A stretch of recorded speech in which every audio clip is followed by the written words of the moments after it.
in recent years, we've seen a dramatic increase in research and success, actually, in pulmonary fibrosis. And the recent conference was an amazing example. I remember 10 or 15 years ago when, we would have summits and we didn't even know how many people will show up. This last conference, we had 900 people. And what was really cool and created a lot of energy was that usually conferences have mostly physicians and scientists in them. And some conferences have industry people. This conference was unique because we actually had 300 patients and caregiver. And the energy in the hall, when you stand on a podium and now you're speaking to your collaborators, your friends, and also to the people you actually work for, is really exciting.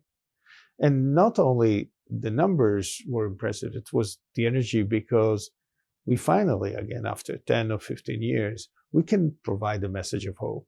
There's 2 FDA-approved drugs. There's increased information about the potential benefit of these drugs, but there's also many other drugs that are coming through and many more insights. So this recent conference was really, in some ways, you could say, a watershed event in the history of pulmonary fibrosis research in the last 20 years, and we're very excited about it. Again, for physicians and scientists, and also for patients attending this last conference, I think one of the most additional exciting things was actually the emergence of big philanthropy. In pulmonary fibrosis, we didn't have the same kind of foundations that we all know in other diseases. And this was a limiting force, because industry will do a lot and the NIH will do a lot, but actually it's sort of the grassroots money that can drive research. And here there were several announcements that I thought were very exciting. The partnership of Three Lake Partners, which is a venture philanthropy, and the Pulmonary Fibrosis Foundation to enhance the patient registry. The fact that NIH, this philanthropy, and the Pulmonary Fibrosis Foundation partnered to create this large study on precision medicine in pulmonary fibrosis.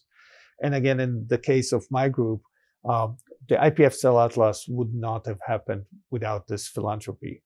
So it is important, and we all know this.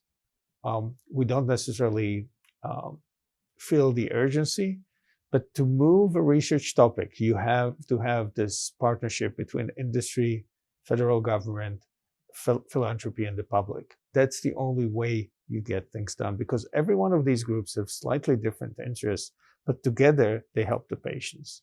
So knowing that this is happening in pulmonary fibrosis now is really exciting.